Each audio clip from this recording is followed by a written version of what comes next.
main focus, though, is on the Cars Tour and then the Virginia Triple Crown. Definitely. And by the way, in closing, I got to give props to Shane Laws, Bill Mullis, Christy Mackey, everybody up there, Justin Ellison, everybody up there at Langley Speedway. Larry King Laws, Langley Speedway. They had a great show at a Day of Destruction this past weekend, enduro races, demolition derbies, and a whole bunch more. The place was packed to the rafters during a spring, well, actually, it was kind of like a winter cloudy day, actually, is what it was. But everybody was all excited. They're on cloud nine. Denny Hamlin Short Track Showdown coming back in 2019. And then we get the announcement 2 weeks ago that the race has been canceled. It's not going to happen. We don't know when the race is going to be put back on the schedule again, or even if it's ever going to be ran again after Denny Hamlin won it last year in Hampton, Virginia. And they have stepped up, and I believe that big late model race is going to be part of the Triple Crown. Am I correct? I'm not 100% for sure if I'm on the same page with you. I think do believe what they decided to do is that I know that from what I had heard that they were going to replace that race with another race. Right. So, the Hampton Heat is of course a part of the Triple Crown. That's a very high paying race. Okay, so basically it's just going to be a big late model race is what they're going to do. It's not going to be part of the Triple Crown. The Hampton Heat 200 is the big race for the Triple Crown. That is correct, yes, sir. Got you. 10-4. Well, anyhow, props to Langley Speedway for doing that event after the powers that be at NASCAR and Denny Hamlin and the short track showdown decided to close up shop and not do the event. I think it's crazy, but if you have any other plans on a Thursday night, if you did not go to Langley, support that event. If not, go check out the Ollie's Bargain All-Star Circuit of Champions Sprint Cars. Tony Stewart Modifieds and more will be at Virginia Motor Speedway on that Thursday night, April 11th. So, Brandon, thank you so much, buddy, for being on. We got to get Chester on, but hey, thank your sponsors one more time. Yeah, got to thank again Fremont Properties, Thunder Road Harley Davidson, Grand Atlantic Resort, Monty Marble Granite and Tile, Discount Oil Company, Bondurant Brothers Distillery, Minty's Graphics, and then on the product side of things for everybody up here at Lee Pulliam, we also got to give a big shout out to Kowalski Racing Engines, Ernest Performance for great shocks, Tony Hancock for an awesome drive line, and E-Box Springs. And in closing, just got to thank my family. You know, I'm all about family. My family's made a lot of sacrifices for me to be able to do this, and without them, none of this would be possible. They believe in me 150%. As well as everybody at Lee Pulliam Performance, and that's what makes this all be like another family.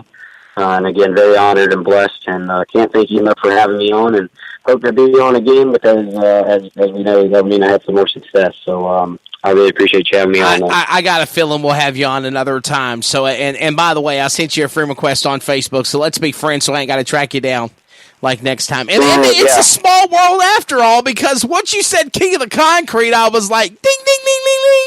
Light bulb went off in my head. So definitely. Hey, Brandon, thank you so much, man. Congratulations on your big late model win. Continued success throughout 2019, and hopefully our paths will cross somewhere along the way this year. Sounds good, Wesley. Thank you very much, sir. I really appreciate it. Not a problem, my friend. You take care. God bless. Brandon Pierce, from go-karts to NASCAR late models in the Cars Tour, his first big late model win at Southern National with the Cars Tour and the Solid Rock Carriers 300. Well, we've had Paul Szmal on. We've had and we've had lengthy conversations. It's a podcast, okay? I don't have a time limit, but I will go for 2 hours, minimum of 2 hours, or maximum of 2 hours. Before we have to go to the other programming. Of course, we also got March Madness, college basketball, a whole bunch of all the cool stuff going on there. We'll give a preview of all the good things on Fox Sports Radio and all that cool stuff here in our final segment. But with that said, we had Paul Szmal on, my good racing announcer personality up in New York. We've had on Bubba Pollard, Brandon Pierce for asphalt. Now we talk a little dirt track racing, and we get ready to go to the phone lines, and we are going to talk to Chester. There's a big event coming up at Fayetteville Motor Speedway. We're going to talk about that in just a moment after we come back from our radio timeout. We got to thank our sponsors, and we'll also plug our big race going on at Fayetteville Motor Speedway for the North Carolina Modified Nationals, and Chester will join me next. This is Finish Line, our official podcast. We'll be right back in just a moment.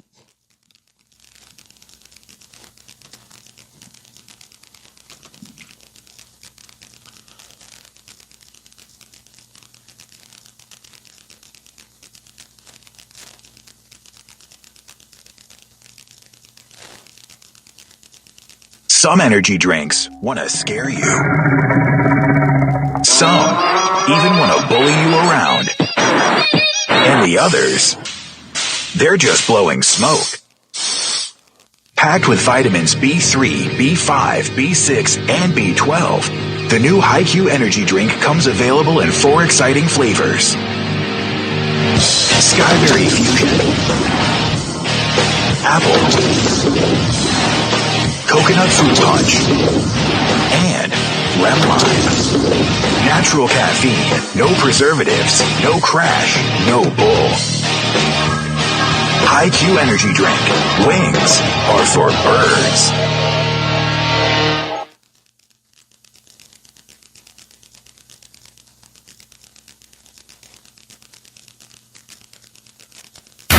Saddle up and hang on, as the world's most wanted modifieds are riding into town.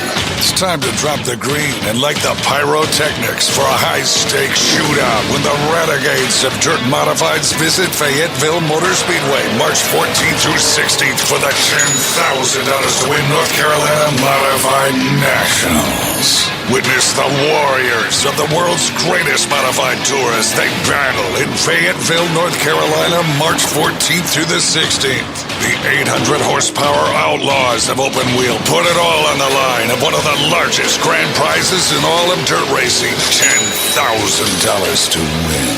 For more information or event tickets, visit www.FayetteMotorspeedway.com or call 910-223-7223 to order yours today. Get ready for the renegades of dirt racing.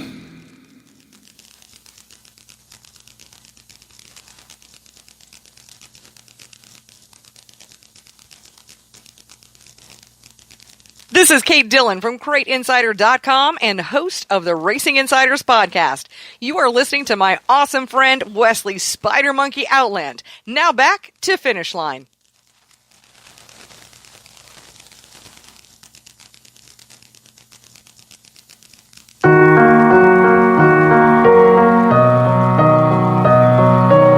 Hey, welcome back to our official podcast, Finish Line. Wesley Outland back here with you. Hope you're all having a good Wednesday. We're going to stay on the air here till just about after 1 o'clock. We're going to go back to the phone lines now, and we are going to get on our final guest. For the last 5 weeks or so, 4 weeks or so, I've been on the road, and I had actually on-air people with me, live, in studio. Might have to back it down on the number of guests. Have to get the best 2 or something like that. So I'd love to have everybody on.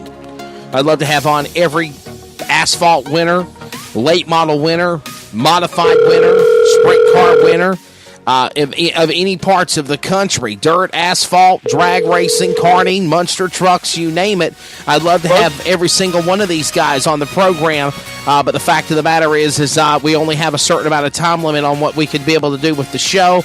And for that reason, we have to probably condense things for the next podcast. Probably 2 or 3 guests minimum. But the show does go on. Joining me on the program, driver I know very, very well in the crate late model, pro late model world. Damn good friend, driver the number 9 entry, Mr. Chester.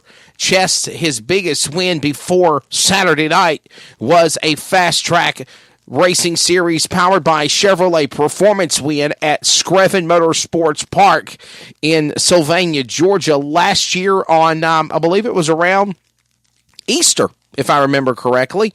And then you win the $5,000 to win Modoc 100 at Modoc Speedway under threatening skies, chance of bad weather. They came in with a great turnout, and you picked up the big show. Talk about the race.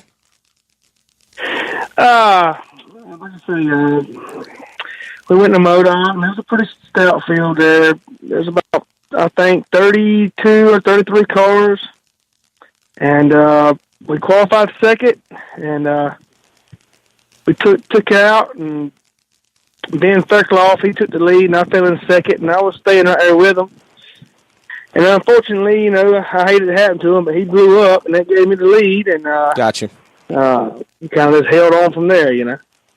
Well, obviously, his Ben Fairclough's bad fortunes is your prize, but after he blew up, you still had to defend and fight Travis Pennington and other great hot shoes in the racing world in pro late model racing, gunning after you for that $5,000 payday. Yes, sir. Dylan Brown, Michael Brown, them guys from South Carolina, they're some good cars, and I think Ben blew up on like lap 4 or 5, and about lap 10 or 12, somewhere around there, my power steering belt broke. Oh wow! And I had to drive. I had to drive the rest of the race with no power steering, and that was that's the first time they had to do that. And people do not realize. It was a handful. I was going to say that, my friend. People do not realize. We're talking to Chess Chester again. Our show, Finish Line, presented by All About Wraps, allaboutwraps.net for getting a wrap job done on your race car, modified, late model, asphalt car, wrap jobs, graphics work, details, websites, and even also helmet design, allaboutwraps.net. But one of the things you were talking about, power steering. Now, I've never raced a car per se career-wise. Never have ever had that niche to do it. But I have drove a car before without power steering on the highway, and it friggin' sucks. Yeah, it wasn't too easy, I'll tell you that much. I mean, the track was kind of choppy in the corners, and I tell you, I was holding on as tight as I could. I finally figured out a way I could go around the track the best and miss the holes, and I try not to turn the wheel as much as I could, you know, and just held on. That's all I did. You know, it obviously when your power steering goes out in your personal vehicle, that's no fun. But man, what is it like being inside of a race car, going inside of a squared circle? Well, I had my dad. He was giving me signals, and I was, you know, he was telling me they was on me, you know, and I was like, man, I can't. I'm barely holding on to this thing right now. I didn't want to lose control and spin out in front of all of them and tear them all up, and then we got into lap traffic, and I had to get around them cars in lap traffic with no power steering, and it was a long 50 laps for me. I hear you. And I love the story because it's not just you reaching the finish line and winning. It's why I named this podcast Finish Line, because not only did you overcome the odds, beating the rest of the 30-plus pro late model drivers, you've got no power steering in your car. You're driving that car like a dump truck around the racetrack, and you bring it to victory. Damn it all. That's why I have this podcast called Finish Line, because I want to get the story of what goes on when you cross the finish line and get those race wins, because it's not just some easy peasy Japanesey cross the line green to checkered run sometimes. Not all the time. We see that sometimes, but man, definitely, what a great story. What an awesome story there. Yeah, I promise you I won't ever forget it. Yeah, I mean, I've been trying to win that race for, I know, 5-6 years, and we finished second to it twice, and we finally got it done this time. Again, we are talking with, Mr. Chess Chester. Chess Chester is joining us on the program. And we will wrap things up with him here in a few moments, and we'll close out our program, obviously a little bit longer than what we normally do. But, hey, I'm sorry. Our apologies to you. We just had a great guest lineup. And like I said, Chess, before I called you up here, buddy, man, I'd love to have a 5-hour podcast, and I'd love to have every single driver in the country, from NASCAR to modifieds to late models to street stocks to hell, even mini stocks or U cars on the program. But unfortunately, we only allowed it an hour and a half or 2-hour time limit. And I guess I just kind of overdid it by having the guests on today. I thought 4 was going to be sufficient, but I did let you guys talk. That's one thing I give you guys props. The guys that I had in the guest panel tonight, they talk, and that's a good thing